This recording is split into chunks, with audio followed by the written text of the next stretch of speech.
this road trip that's spanning 2 months. And we were living in Santa Cruz, California, but we decided to move out of there right before we left.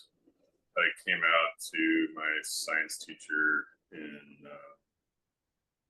high school after she was talking about, I think, gay frogs or something like that. It was the first time I had heard a teacher mention anything about homosexuality, so I just took that as a cue to like sit down with my science teacher and be like, this is also me. I just had this like weird formative experience as a kid, seeing this bearish guy working in the orchard next door. And I finally started hanging out with people who identified as bears. And we go to a bear pancake breakfast in West Hollywood with some older guys, which sometimes turned into a pancake orgy. I did hook up with one guy through AOL chat, who was named Oh Hi Rad Dad, and he ended up being like this basically copy of this guy that I had later seen as like a porn icon named Buster. I like personally try not to identify as much of anything because I like to be more sort of fluid with my identity and just feel more free to express myself in any way. And I feel like with any sort of label, it's a real like box, and it's really limiting. Finding out that there was a bear culture, that there were a whole bunch of people who were attracted to that. They didn't think it was weird or gross, and it was just celebrated. It gave me a sense of sort of community and place, and just made me feel like I wasn't like so weird. As I've gotten older, I've realized that the label, of course, is limiting, right? You think of a bear and you think of something really specific that really no human fits into, right? No matter how much of a bear you are. I feel like anyone who feels like they can label other people accurately is wrong.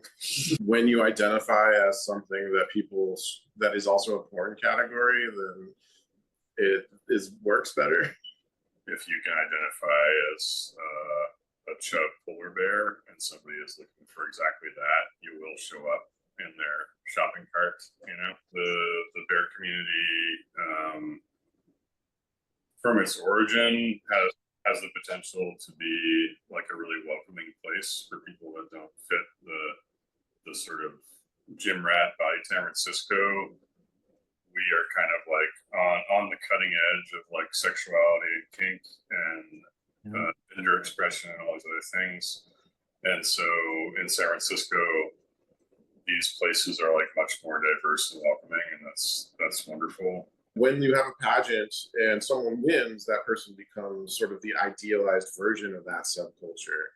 The leather community has only started to shift it from being a buff white man in like the past 4 years or so, right? With some new people winning IML.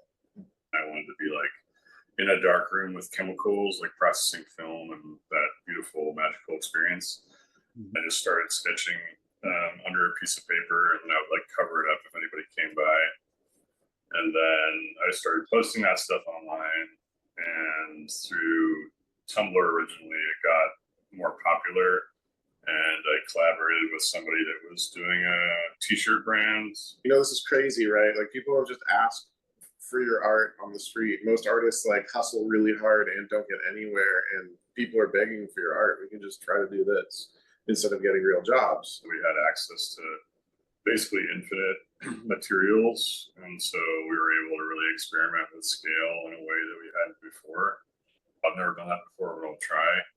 And that's always worked out pretty well, and this event gets people from all over the country to come in.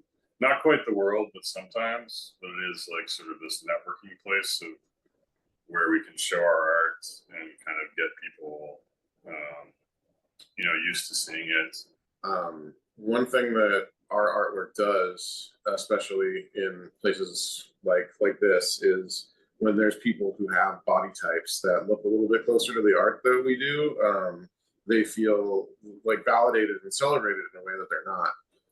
Generally, it's a space for men to be both masculine, but also affectionate and caring in a way that you don't really see. There's a lot of possibility in this community to to appreciate ourselves better and be kinder to each other and collaborate in ways beyond just loud music and drugs and sex.